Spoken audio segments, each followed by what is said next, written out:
नमस्कार दोस्तों, सर जी क्लासेस में आपका स्वागत है। तो हम लोग बेसिक्स ऑफ कंप्यूटर सब्जेक्ट देख रहे थे आरआरबी एनटीपीसी एग्जाम के लिए, जो कि आपके सीबीटी 1 और सीबीटी 2 के जो जनरल अवेयरनेस आपके आएंगे तो दोनों के लिए बहुत ही ज़्यादा हेल्पफुल रहेगा।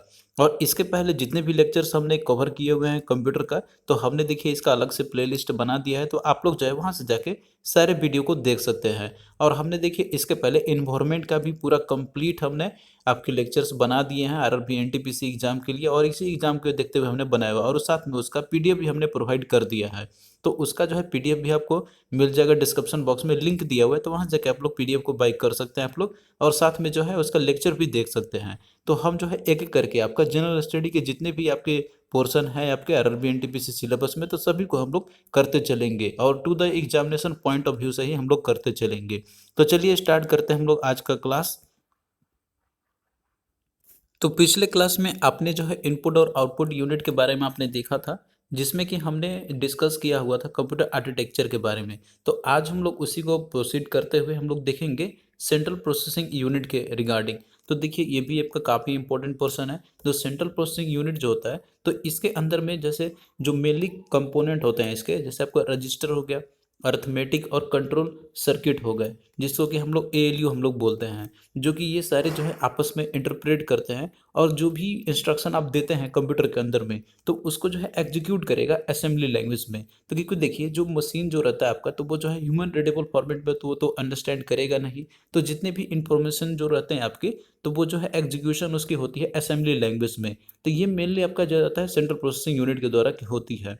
तो मेनली इसके अंदर भी रहते हैं आपके, जनरली आपका रहता है क्वेश्चन आपसे पूछे आते हैं, तो एक आपका रहेगा इसमें रजिस्टर, दूसरा आपका इसमें रहेगा आपका दैट इज जो कि आपका इसमें रहेगा अर्थमेटिक और कंट्रोल सर्किट्स रहते हैं, और साथ में आपके इसके अंदर में और भी रहते हैं कंट्रोल यूनिट रहेंगे आपके इसके अंदर में। तो अर्थमेटिक और लॉजिक सर्किट रहते हैं, तो अर्थमेटिक और लॉजिक यूनिट परफॉर्म करते हैं, और लॉजिकल जो प्रोसेस होते हैं उसके, तो ये सारे चीज़ एक्टिविटीज़ परफॉर्म करते हैं। तो ये सारा चीज़ को हम लोग एक एक करके स्टडी करेंगे हम लोग। तो देखिए जो सीपीयू होता है कंप्यूटर के अंदर में, तो इसका प्राइमरी फंक्शन होता है। तो प्राइमरी फंक्शन इसका हो गया आपका कि जितने भी इंस्ट्रक्शन जो होते हैं, और साथ में जो इनपुट डेटा जो आपके रहते हैं, तो उनको जो है मेन मेमोरी से रजिस्टर में ट्रांसफ़र करना। तो ये मेनली इसका काम होता है, क्योंकि देखिए जो भी इंस्ट्रक्शन जो रहते हैं आपके, जो आप देते हैं डेटा फीड करते हैं आप कीबोर्ड के थ्रू, या फिर और भी जो इनपुट डिवाइस आपके होते हैं, तो वो जो इंस्ट्रक्शन जो आपके रहते हैं, तो सबसे पहले वो अगर कहीं ना कहीं किसी न किसी मेमोरी में तो स्टोर रहना चाहिए। तो वो जो आपके रहता है, तो वो जैसे मेन मेमोरी में आपके स्टोर रहते हैं, उसके बाद फिर वो रजिस्टर में जाते हैं। तो ये भी जो है सीपीयू का ही यहाँ पे मेन काम होता है, यहाँ पे ट्रांसफ़र करने का।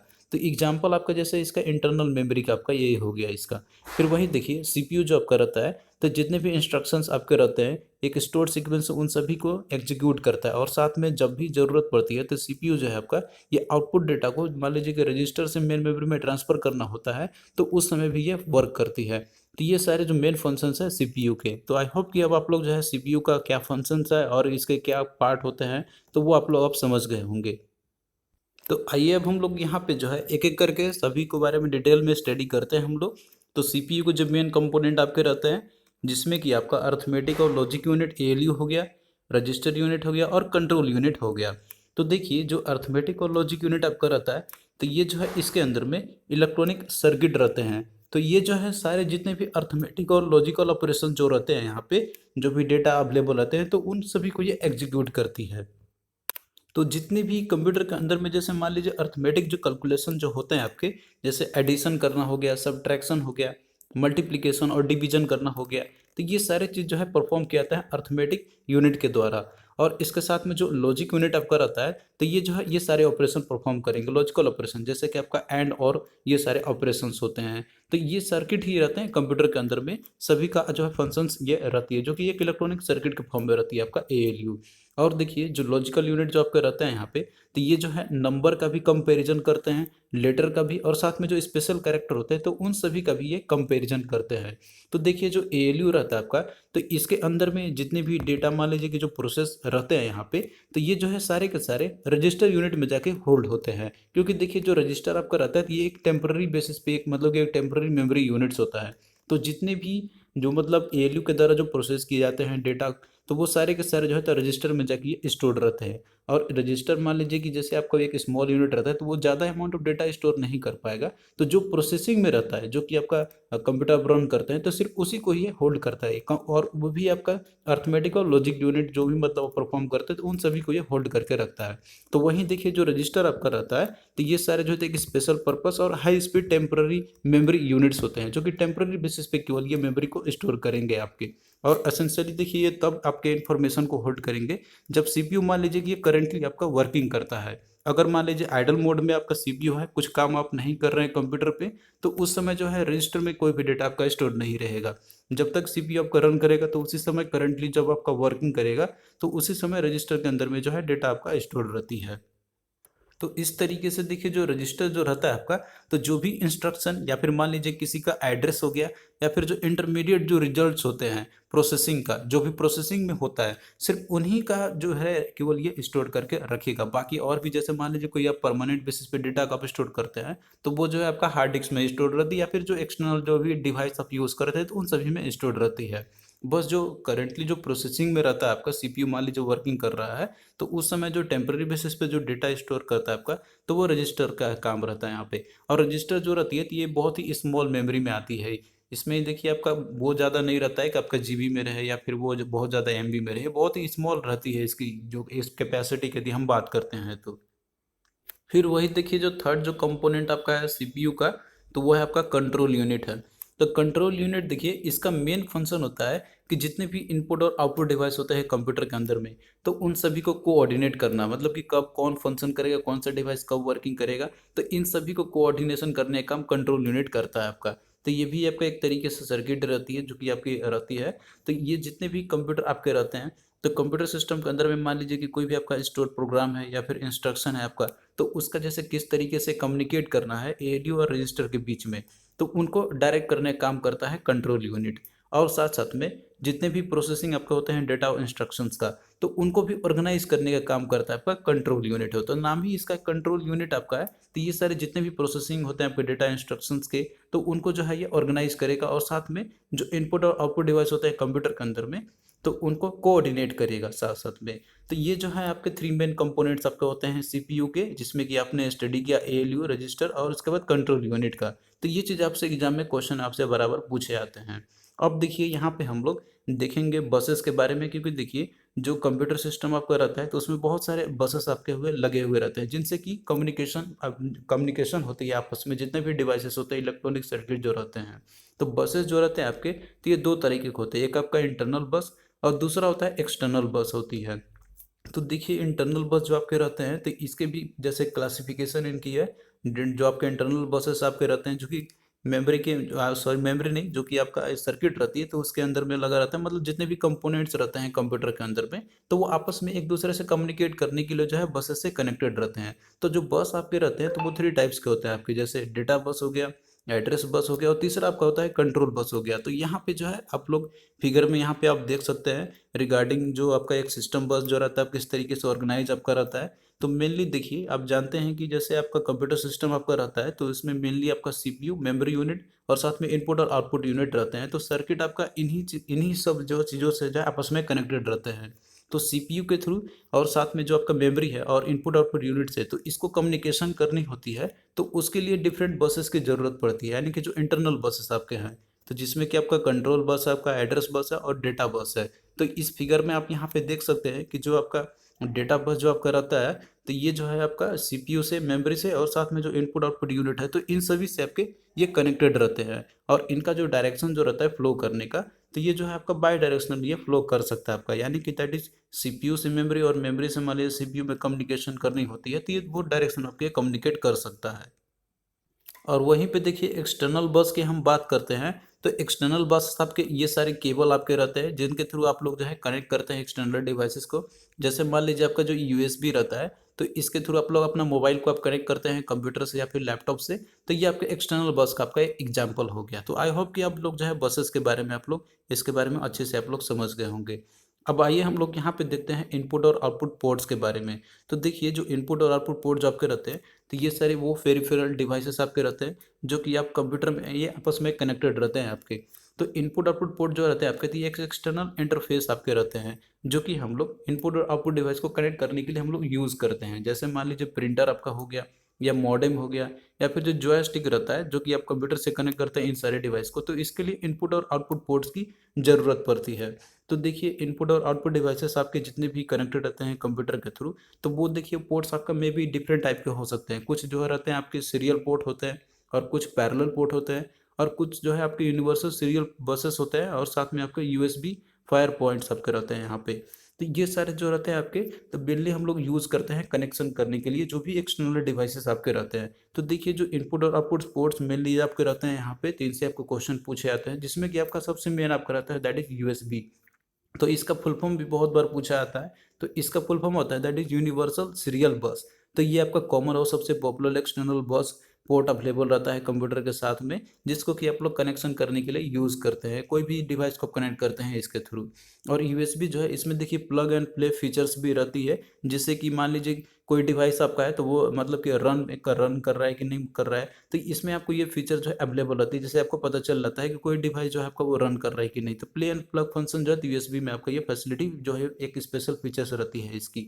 और वहीं देखिए जो सीरियल पोर्ट आपका रहता है यहाँ पे, तो सीरियल पोर्ट देखिए इसका काम होता है यहाँ पे कि एक बिट को डेटा को ये ट्रांसफर करेगा आपका एक सिंगल वायर के थ्रू। तो नाम ही है इसका सीरियल पोर्ट, तो इसका मतलब है कि एक बार में केवल जो है आपका 1 बिट ऑफ डेटा को ये ट्रांसपोर्ट करेगा एक सिंगल वायर के थ्रू। तो सीरियल पोर्ट हालांकि देखिए इसके चलते स्पीड जो रहती है तो इसकी स्लो होती है यदि हम डेटा ट्रांसमिशन की यदि हम बात करते हैं तो।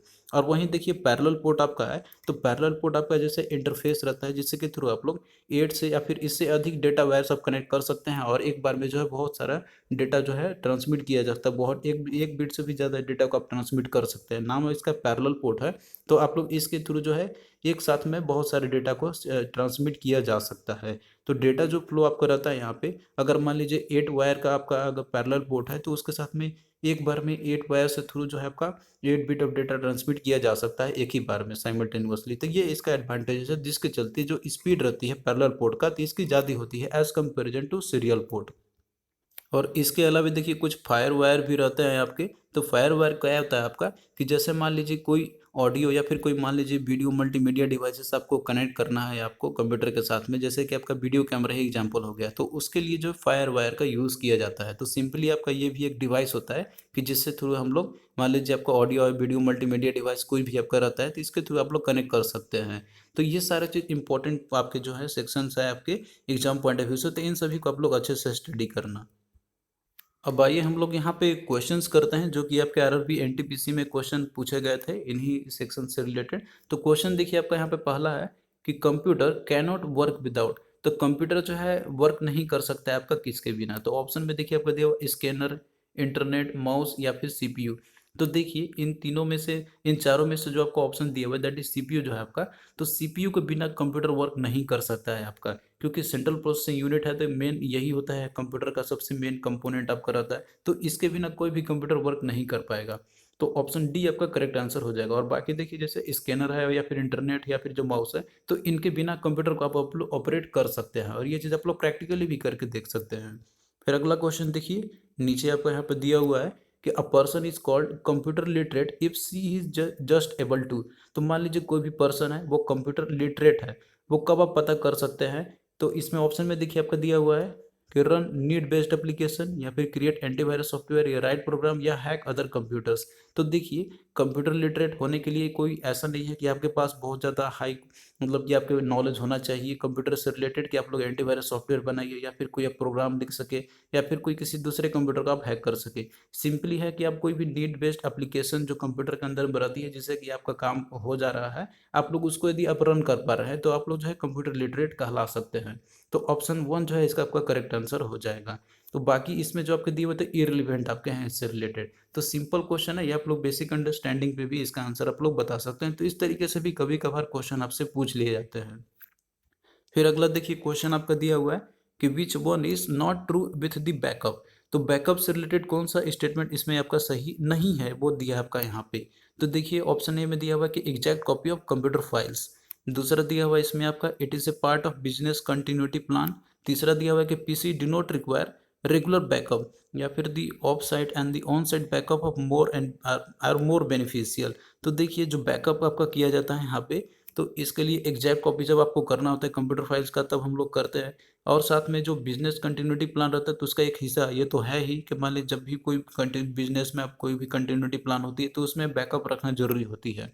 और वहीं इसमें देखिए जो ऑप्शन सी दिया हुआ है कि PC do not require regular backup, तो देखिए ये चीज़ स्टेटमेंट आपका गलत दिया हुआ है, क्योंकि देखिए पीसी में कोई भी डेटा आप जैसे आप रखते हैं उसमें कोई भी आपका रहता है उसके अंदर में, तो उसके लिए आपको जो है रेगुलर बैकअप करके आपका रखना पड़ता है। मे भी हो सकता है कि कंप्यूटर कभी क्रैश कर जाए या फिर और भी कोई रीजन के चलते आपका डेटा लॉस्ट हो जाए अगर आपने उसे सेव नहीं किया हुआ है, तो इसलिए बैकअप करना जरूरी होती है। तो ऑप्शन सी जो है आपका करेक्ट आंसर इसका हो जाएगा इस पॉइंट ऑफ व्यू से। और डी में आप यहाँ पे देख सकते हैं कि off site and the on site backup are more beneficial. तो ये भी एक अच्छा तरीका होता है कि आप लोग ऑफ साइट या फिर ऑन साइट दोनों तरीके से बैकअप आप कर सकते हैं। तो ये बैकअप से रिलेटेड ये सारे स्टेटमेंट आपके सही हैं, लेकिन जो सी में दिया हुआ है कि रेगुलर बैकअप की जरूरत नहीं पड़ती पीसी को, तो ये आपका गलत है। पीसी के लिए जो है रेगुलर बैकअप बना के रखनी जरूरी होती है। फिर अगला क्वेश्चन देखिए कि अ सीरियल पोर्ट कैन, तो अ सीरियल पोर्ट जो है ये क्या कर सकता है, तो ऑप्शन देखिए पढ़िए इसमें दिया आपका कि only transfer information from a hard drive, क्या केवल हार्ड ड्राइव से इंफॉर्मेशन को ट्रांसफर कर सकता है। ऑप्शन बी में देखिए only transfer information to a hard drive, या फिर transfer information both to and from a hard drive. तो देखिए अगर मान लीजिए सीरियल पोर्ट आप यूज़ कर रहे हैं तो ऐसा जरूरी नहीं है कि बस केवल आप लोग जो है इंफॉर्मेशन को ट्रांसफर कर सकते हैं केवल हार्ड ड्राइव से, या फिर जो है आपका ट्रांसफ़र आप कर सकते हैं हार्ड ड्राइव में। तो इसके लिए ये रहता है आपका यहाँ पे कि आप लोग जो है इसके थ्रू टू एंड फ्रो दोनों तरीके से आप कर सकते हैं। ऐसा नहीं है कि हार्ड ड्राइव से केवल आपका केवल ये बाहरी ट्रांसफ़र होगा, दोनों तरीके से आपका ट्रांसफ़र हो सकता है इन्फॉर्मेशन सीरियल पोर्ट के थ्रू। तो ऑप्शन सी जो आपका करेक्ट आंसर इसका हो जाएगा। अब आइए हम लोग देखते हैं मेमोरी यूनिट के बारे में। तो कंप्यूटर आर्किटेक्चर में आपने देखा था कि जो कंप्यूटर का जो आर्किटेक्चर रहता है, तो जिसमें कि आपने देखा था उसमें मेजर जो फंक्शंस जो मेजर पार्ट रहते हैं उसके इनपुट आउटपुट यूनिट, सीपीयू और साथ में मेमोरी यूनिट हो गया। तो जो मेमोरी यूनिट या फिर जो मेमोरी डिवाइसेस जो आपके रहते हैं कंप्यूटर के अंदर में लगे हुए रहते हैं, जिससे कि आप लोग डेटा को स्टोर कर सकते हैं। तो देखिए जो मेमोरी जो रहते हैं आपके, तो ये मेनली दो टाइप्स के होते हैं। एक आपका प्राइमरी मेमोरी होता है या फिर इसको हम लोग मेन मेमोरी बोलते हैं हम लोग, और दूसरा होता है सेकेंडरी मेमोरी या फिर ऑक्सिलरी मेमोरी भी हम लोग बोलते हैं इसको। तो देखिए यदि आप लोग मेमोरी हायरार्की आप लोग अगर देखिएगा यहाँ पे, इस पे भी क्लासिफिकेशन के बेसिस पे भी, और साथ में यहाँ जो आपका दिया हुआ है इस लिस्ट में यहाँ पे आप देखिए दिया हुआ है इस ट्रायंगल के थ्रू, तो इसके थ्रू भी आपको समझना होगा। तो देखिए जो मेमोरी आपका रहता है तो ये डिपेंड करता है आपका कॉस्ट के बेसिस पे भी, एक्सेस स्पीड के बेसिस पे भी, और स्टोरेज कैपेसिटी के बेसिस पे भी। तो डिफरेंट टाइप्स ऑफ मेमोरी आपके डिफरेंट कैटेगरी में इनका डिवीजन किया जाता है। तो अगर आप इस हायरार्की में देखिएगा, अगर हम लोग बात करते हैं आपका जैसे स्टोरेज कैपेसिटी का, तो सबसे कम स्टोरेज जो कैपेसिटी होती है तो वो आपका होता है रजिस्टर यूनिट की। और उसके बाद सबसे ज़्यादा होता है आपका मतलब कि रजिस्टर से ज़्यादा होगा कैश मेमोरी का, और इससे ज़्यादा होगा स्टोरेज कैपेसिटी होगा दैट इज़ प्राइमरी मेमोरी या फिर मेन मेमोरी का। और इससे ज़्यादा स्टोरेज कैपेसिटी होती है मैग्नेटिक डिस्क या ऑप्टिकल डिस्क का, और साथ में मैग्नेटिक टेप आपके रहते हैं, और बाकी जो हार्ड ड्राइव आपके रहते हैं मैग्नेटिक टेप के फॉर्म में। तो ये सारे जो आपके रहते हैं तो इनमें रहती है। तो स्टोरेज कैपेसिटी की बात करें तो आपका मैग्नेटिक टेप सबसे ज़्यादा होगा, उसके बाद मैग्नेटिक टेप का कम होगा, फिर प्राइमरी मेमोरी का कम होगा, उसके बाद कैश मेमोरी का उससे ज़्यादा कम होगा, और फिर सबसे कम होगा रजिस्टर यूनिट का। और वहीं पे यदि हम बात करते हैं एक्सेसिंग स्पीड का, तो स्पीड देखिए जो जितना ज़्यादा उसकी मेमोरी कम होती है, मतलब कि जो आपका ऊपर में हायरार्की में आपका दिया हुआ रजिस्टर है तो इसकी स्पीड सबसे ज़्यादा होती है, एक्सेसिंग स्पीड सबसे ज़्यादा होती है। उसके बाद आपका कैश मेमोरी का इससे कम होगा, उसके बाद प्राइमरी मेमोरी का इससे कम होगा, और फिर सबसे स्लोएस्ट जो रहता है एक्सेसिंग स्पीड आपका, तो वो होता है आपका मैग्नेटिक डिस्क या फिर ऑप्टिकल डिस्क का जो आपके रहते हैं, और साथ में सबसे कम रहेगा आपका मैग्नेटिक टेप का। तो ये आप लोग इस तरीके से आप लोग बता सकते हैं। और देखिए जिसका एक्सेसिंग स्पीड जितना ज़्यादा हाई होता है वो उतना ही ज़्यादा एक्सपेंसिव मेमोरी होती है। तो इस तरीके से जो रजिस्टर आपका है तो ये सबसे ज़्यादा एक्सपेंसिव मेमोरी होती है, क्योंकि इसकी जो एक्सेसिंग स्पीड होती है तो वो बहुत ही हाई होती है। तो एक सबसे एक्सपेंसिव मेमोरी आपका रहेगा रजिस्टर का, उसके बाद आपका कैश मेमोरी का, फिर प्राइमरी मेमोरी और मेमोरी, उसके बाद फिर जो सेकेंडरी मेमोरी आपके रहते हैं इन सभी का। तो आई होप कि ये सारी चीज़ों को आप लोग जो है अच्छे से आप लोग समझ गए होंगे यहाँ पे। तो आपका इसमें सिंपल ये क्वेश्चन पूछा जाता है कि जो सबसे मोस्ट एक्सपेंसिव मेमोरी आपका रहता है तो वो आपका रहेगा रजिस्टर, और साथ में एक्सेसिंग स्पीड किसकी रहती है सबसे ज़्यादा, तो वो आपका रहेगा रजिस्टर का, और स्टोरेज जो कैपेसिटी सबसे कम किसकी होगा तो रजिस्टर का आपका होगा। तो इसके बेसिस पे क्वेश्चन बहुत से तरीके से फ्रेमिंग किए जा सकते हैं। तो आई होप कि ये चीज़ आप लोग आप समझ गए होंगे। और वहीं देखिए जो मेमोरी रहता है आपका, तो इसका क्लासिफिकेशन किया था आपका इस तरीके से, प्राइमरी मेमोरी, सेकेंडरी मेमोरी, और एक आपका होता है कैश मेमोरी आपका रहेगा। तो प्राइमरी मेमोरी में आपका देखिए इसके अंदर में भी रैम और रोम का दो तरीके से इसमें क्लासिफिकेशन किए जाते हैं, जिसमें कि आपका रैम का भी फर्दर क्लासिफिकेशन होता है, एक आपका स्टैटिक रैम और दूसरा होता है डायनेमिक रैम। और वहीं रोम का भी दो इसका और भी बहुत सारे क्लासिफिकेशन होते हैं, जैसे पी रोम हो गया, ईपी रोम हो गया, डबल ईपी रोम हो गया, जो कि हम लोग लेटर ऑन स्टेज में इसको हम लोग समझेंगे अभी। और बाकी सेकेंडरी स्टोरेज की बात करते हैं तो इसको हम लोग डिटेल में इसको स्टडी करेंगे हम लोग, जिसमें कि आपका आता है हार्ड डिस्क, मैग्नेटिक टेप, या फिर सीडी, डीवीडी, या इसके अलावा जिप डिस्क रहते हैं, जो कि लार्ज अमाउंट ऑफ डेटा को स्टोर करने के लिए सेकेंडरी यूनिट का हम लोग यूज़ करते हैं। तो यहाँ पे देखिए हम लोग जो है प्राइमरी मेमोरी के बारे में हम लोग देखेंगे, जिसे कि मेन मेमोरी भी बोला जाता है। तो देखिए ये वो मेमोरी यूनिट होते हैं कि जो कि डायरेक्टली जो है सीपीयू से कम्युनिकेट करती है, यानी कि सीपीयू जो है आपका वो डायरेक्टली कम्युनिकेट करेगा, तो दैट इज प्राइमरी मेमोरी से। सीपीयू जो है सेकेंडरी मेमोरी से डायरेक्टली कम्युनिकेट नहीं कर पाता है। सेकेंडरी मेमोरी में जो भी डेटा आपके स्टोर्ड रहते हैं तो उनको जो सबसे पहले प्राइमरी मेमोरी में लाना होता है, उसके बाद जो है सीपीयू कम्युनिकेट कर सकता है। डायरेक्टली सेकेंडरी मेमोरी से सीपीयू कम्युनिकेट नहीं कर पाती है, तो इनको बोलते हैं हम लोग मेन मेमोरी बोलेंगे हम लोग। तो मेन मेमोरी आपका क्या हो जाएगा, सिंपल डेफिनेशन इसका कि the memory unit that communicates directly with the CPU. तो ये जो है आप लोग याद रखना है इसको। और मेनली देखिए जो प्राइमरी मेमोरी आपके रहते हैं तो ये वोलेटाइल मेमोरी नेचर में होते हैं, यानी कि ये जो रहते हैं वोलेटाइल नेचर के ये होते हैं। यानी कि अगर मान लीजिए पावर ऑफ अगर आप कर देते हैं कंप्यूटर को, तो कोई भी डेटा मान लीजिए अगर इन मेमोरी में रहेगा तो वो जो आपका लॉस्ट हो जाएगा हमेशा के लिए। तो मेन मेमोरी जो आपका डायरेक्टली और इनडायरेक्टली कनेक्टेड आपके रहते हैं सीपीयू से ही आपके रहते हैं, जो कि आपके मेमोरी बस रहते हैं इसके अंदर में। और सीपीयू कंटिन्यूअसली जो आपका इंस्ट्रक्शन जो भी रहते हैं इसके अंदर में स्टोर जो रहते हैं, तो उनसे जो है ये रीड करते रहता है आपका यहाँ पे, और साथ साथ में एग्जीक्यूट करते रहते हैं जब भी रिक्वायरमेंट होती है। तो एग्जाम्पल देखिए आपका प्राइमरी मेमोरी का आपका हो गया, जैसे रैम हो गया, रोम हो गया और कैश मेमोरी आपका हो गया। तो इन सभी से जो है सीपीयू डायरेक्टली कम्युनिकेट करती है। तो अब यहाँ पे देखिए जैसे रैम आपका है, तो ये भी आपका एक वोलेटाइल मेमोरी का ही एग्जाम्पल आपका है। तो जो सबसे मोस्ट एग्जाम्पल आपसे पूछा जाता है कि विच ऑफ द फॉलोइंग जो वोलेटाइल मेमोरी, तो इसका एग्जाम्पल आपका हो जाएगा दैट इज रैम का आपका हो जाएगा। तो इसको आप लोग याद रखना। तो इसमें देखिए इसके दो डिवीजन होते हैं, मतलब दो क्लासिफिकेशन होते हैं, एक स्टैटिक रैम का और दूसरा आता है डायनेमिक रैम का। तो इसको किस तरीके से जो है कैरेक्टरिस्टिक की जाती है स्टैटिक रैम का, तो देखिए जो स्टैटिक रैम रहता है आपका यहाँ पे, तो ये जो है पावर ज़्यादा कंजप्शन करती है। इसके चलते जो है इसमें जो है आपका यहाँ पे रिफ्रेश करने की ज़रूरत इनमें नहीं पड़ती है, और ये एक्सपेंसिव ज़्यादा होते हैं, और ये फास्टर भी होते हैं कंपैरिजन में आपका डायनेमिक रैम के कंपैरिजन में। तो डायनेमिक रैम आपका स्लो रहेगा और लेस एक्सपेंसिव होता है, और साथ में लेस पावर कंजप्शन करेगा, लेकिन इनको जो है रिफ्रेशिंग करना पड़ता रहता है आपको बार बार। तो ये आपके हो गए दोनों क्लासिफिकेशन स्टैटिक और डायनेमिक रैम का। और वहीं पे देखिए जो रोम आपका है, तो ये आपका एक कैटेगरी में आता है, नॉन वोलेटाइल मेमोरी कैटेगरी में आपका आता है यहाँ पे।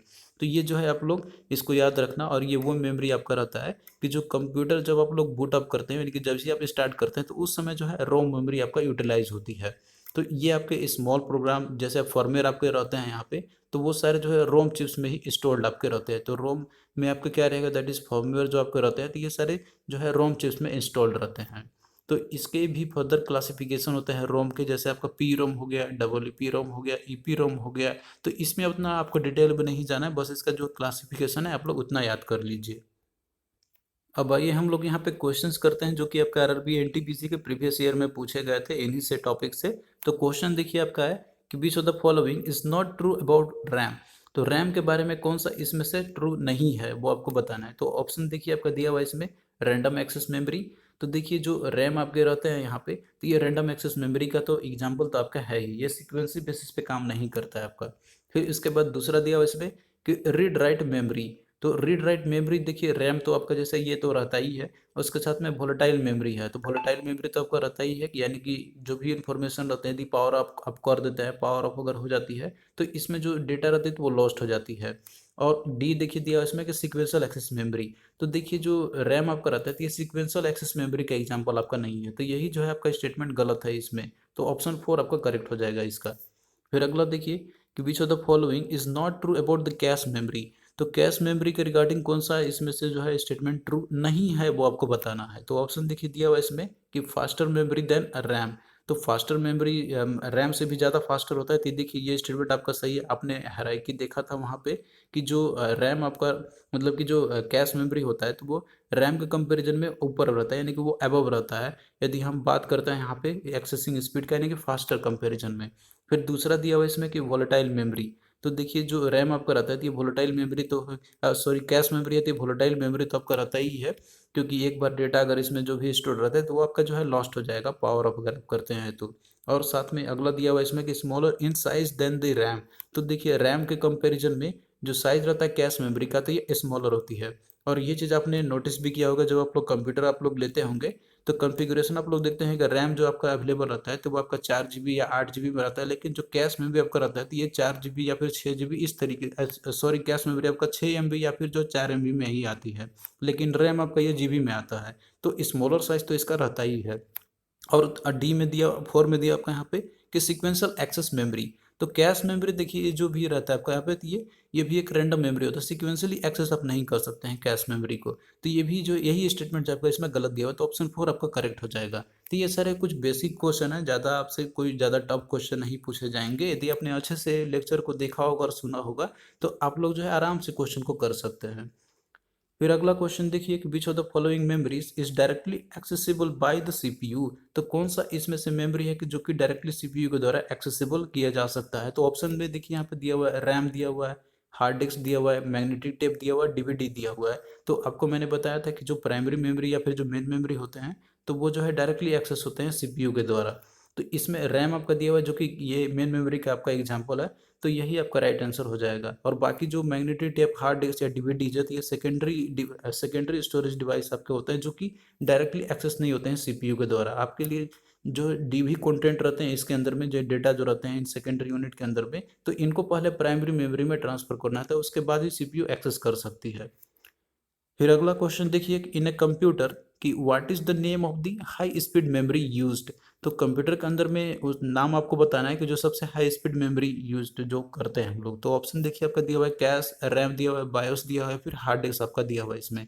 तो देखिए जो आपका हार्ड डिस्क है या फिर जो रैम है या फिर जो बायोस आपका है, ये सारे जो आपके हैं तो ये एक हायरार्की में आपने देखा था कि ये नीचे रहते हैं, लेकिन जो कैश मेमोरी आपका है तो ये हायरार्की में इन सभी से ऊपर है स्पीड के कंपैरिजन में। तो इस तरीके से ऑप्शन ए आपका इसमें करेक्ट आंसर हो जाएगा।